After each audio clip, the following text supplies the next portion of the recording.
What's up guys, my name is Jack, you're watching TCG, and today we're going to go over what I think is the easiest investing move right now in the Pokemon market, and my predictions for how the Pokemon market is going to look going into the new Mega Evolution block. So this super easy prediction, super easy investment in my opinion, is investing in Mega Evolution Enhanced Booster Boxes on release or in the next couple weeks after, because we are getting kind of two waves where we get maybe it's like 66% of the product on release day and then 33% like 2-3 weeks later. Not exactly sure of the percentages, I just made that stuff up. But we are gonna get a percentage at release and a percentage a little bit later. So hopefully that'll hold the prices down of these sealed products just a little bit longer than they did with something like Destined Rivals. So quickly, let me talk about why I think the Mega Evolution Enhanced Booster Box is a great buy and why I'm personally gonna be investing in it. I was planning on buying a case, like a sealed case of the enhanced booster boxes, but at this point, I'm kind of a little wary on that because if you don't know, there was some sealed cases, like English sealed cases, like the sticker on the front said English, but inside was a German box. Now I think the German box had English packs inside, but I'd rather just have English boxes, English packs, and like the promo as well. So I might just buy loose boxes, but I'm not 100% sure. We'll have to figure out that a little bit later once we get more info on these like sealed cases and what percentage of them have that German box inside. But regardless, let's look at some of the top hits from Mega Evolution to kind of see where is pricing at right now, compare it to previous sets. Then we'll also take a quick look at the box topper to kind of better inform our decision. So the top hit is the top hits are the Gold Gardevoir and Mega Lucario. Both of them are selling between like $400 and $500. There's listings at like around that range. Obviously, very, very expensive, very, very rare cards. In my opinion, they're pretty cool. They're definitely a lot better than things like Scarlet and Violet gold cards or most of the Sword and Shield gold cards. Obviously, the best gold cards are the Akira Agawa gold set from Crown Zenith. Those ones are by far my favorite, but these are cool. Finally, we get some new style of gold cards, some new texture. These are pretty cool. They're pretty expensive. They're definitely gonna stay fairly expensive. I don't expect them to stay at like $400 to $500. I could see them dropping into like the $200, $300 range, honestly, because I think there's a lot more demand for things like special illustration rares compared to something like a gold card. People really like special illustration rares. Gold cards, people like gold cards, but special illustration rares are really what people like. People like to see their Pokemon battling or doing something dynamic, like the Lucario SIR. So dynamic, fighting the Venusaur. Then you have a bunch of different battles in the background with other Mega Pokemon. It's a really, really fantastic card. That card right now also is at like $350-ish. There's a lot of listings around $350, $375. This is a fantastic card. In my opinion, this is my favorite card of the set.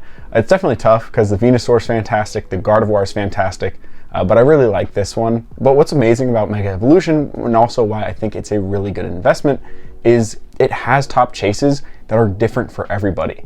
So when a set has like one singular top chase that's like obviously everyone's looking for this card, but they don't really care about the other hits in the set, it doesn't generally do as well as a set that has a bunch of huge top chase cards.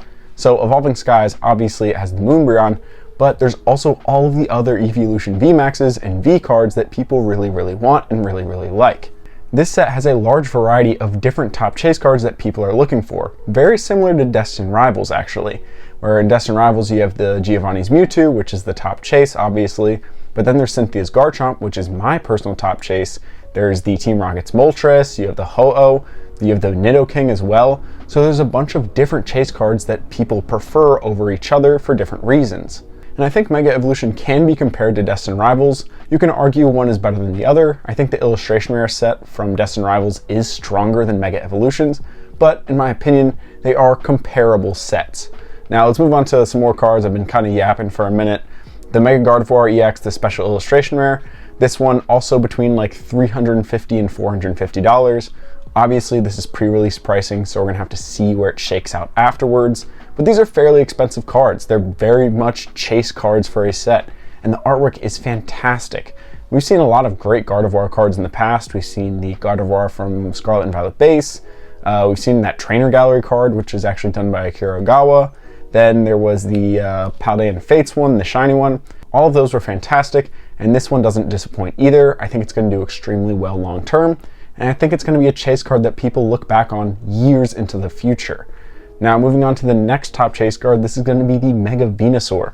Another huge card, this one obviously connecting with the Ivysaur and Bulbasaur, which is such a cool feature they added to it. The artwork on this is so trippy, it's so surreal, and I really like it. Right now it's going for like $250 on the market, which is also pretty expensive. Expect all of these to drop. I think this one will probably drop into the like $100 to $200 range pretty easily, but still, that is a top chase card. That is an expensive card. Next, moving on to another top chase card, we have the Mega Absol EX. This card is a little bit cheaper. It's priced between like $150 and $225. So it is on the cheaper side of these special illustration rares, but still for this card to be above $150 and to be on the cheaper side of the special illustration rares for this set, that bodes really well for the investability and the potential that these booster boxes and this set will have long term. The last special illustration rare I want to cover is the Mega Latias EX. This one is a fantastic card. This one we're seeing, it's posted right around like $250 to $350. So another very expensive top chase card. And this is what's really going to help propel this set forward and is going to make this set very coveted for years into the future. You have 4 cards right now that are valued at like $300 to $400. Now obviously this is pre-release pricing and most of these card values will drop after release, but there's so much value inside of the top chase cards in the set. There's so much demand for these cards. And normally with a base set, we don't really see them perform super well or be received super well. I don't think it's even crazy to say that Mega Evolution is the best base set of like any era that we've gotten. Scarlet and Violet base, in my opinion, is a pretty solid set. It's not fantastic, but it's also not bad at all. Now, if you go to like Sword and Shield base, that set, on the other hand, not very good. There isn't much demand for it. Now, obviously, the booster box is very expensive because it's rare, but the actual set list is pretty bad. Sun and Moon base, kind of same deal. The card art is okay at best. There's some rainbows, but the actual value of those cards inside, there isn't much there. XY base is a very expensive set, but it isn't a fantastic set either. It is heavily overshadowed by other sets from the XY era by a long shot. So Mega Evolution having these huge chase cards just off the bat bodes really well. Now the last thing I wanted to cover is the actual stamp promo that comes with the enhanced booster box. This is the Bulbasaur. This I think is a great promo card, similar to the Ends Reshiram from Journey Together.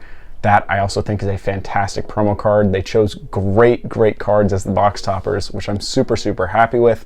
This, I think long term, even investing in the sealed promo is going to bode very well. Obviously it's Bulbasaur. Bulbasaur cards do pretty well. We have the 151 illustration rare, we have the Stellar Crown illustration rare.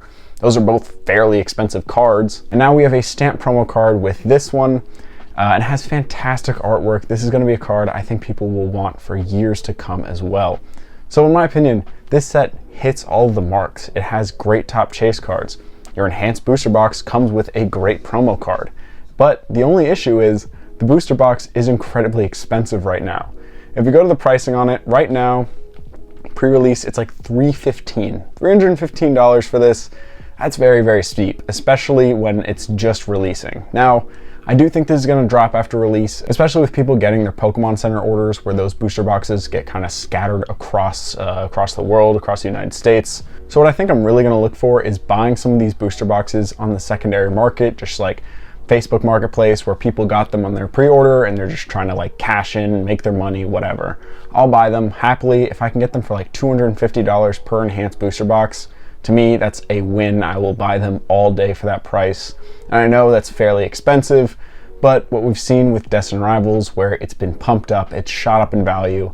I think the booster box was like $300, $350 before its most recent pump up to like $450, $500. Obviously that stuff is a little shaky, a little bit manipulated by people trying to do buyouts, but still, if Destined Rivals, a set which I think is fairly good and comparable to Mega Evolution, can perform like that in the market without an enhanced box topper, I think this one can do very similarly. Now, the reason I'm looking at booster boxes specifically on release is it doesn't seem like the Pokemon Company is doing large reprints of booster boxes. And when you think about it, it kind of makes sense why. Booster boxes are meant for stores. They're meant for like local game stores to open up and then sell loose packs from. That's kind of like the original goal of them. They're kind of not a direct to consumer product, although like they are and they have been in recent history. Their original like purpose is to be sold to local game stores where they sell those individual packs. That's why you don't see Target, Walmart, Best Buy, any of those places carry these. They carry things like ETBs, which have less packs and promo cards. But the main thing is booster boxes go to game stores versus all the other products, collection boxes, they go direct to consumer through like Target, Best Buy, big box stores. But with the Pokemon Company and what they've been recently doing to kind of combat the incredibly high price hikes in the Pokemon space is just avoid the local game stores. They've been going direct to consumer through these big box stores. That way people have the opportunity to get stuff at MSRP rather than when they sell through local game stores. Most of the time the prices get hiked up almost to market or at market price. So for reprints, the Pokemon Company would much rather have 9 different collection boxes with 4 packs inside that go to 9 different people rather than one booster box that ends up going to one person. That way they can spread packs into the Pokemon community and across multiple people and allow more people to enjoy the new sets, and that way it'll keep hype into the Pokemon space longer and keep people more engaged in the Pokemon space because they'll have access to these products rather than one person getting a booster box. So to sum up the video and why I think this box is a good investment and why I'm going to be investing in it is the set list is good. You have good illustration rares, you have great special illustration rares, and you have these new gold cards that people really, really want. So there's a ton of value in the chase cards of the set that's going to keep people opening for years to come. Also, you have a fantastic promo card in the stamped Bulbasaur. That is also going to drive demand for this box because people are going to want it. Long term, maybe people are going to want to grade that card and it's going to be something very, very exclusive. And then finally, it doesn't seem like the Pokemon Company has any intention of doing massive, like large scale reprints of booster boxes. It seems like they're focusing on collection boxes, ETBs, and other products to keep pack price down rather than just keep the booster box price down. So a great set, a great promo card, and a low likelihood of large scale reprints, at least in the current time, makes me think that this is a solid investment. But I could be wrong. Let me know your guys' opinions down in the comments. I'm happy to debate and have a conversation about it, but that's all I got for today. So as always, thank you guys so much for watching and stay safe out there.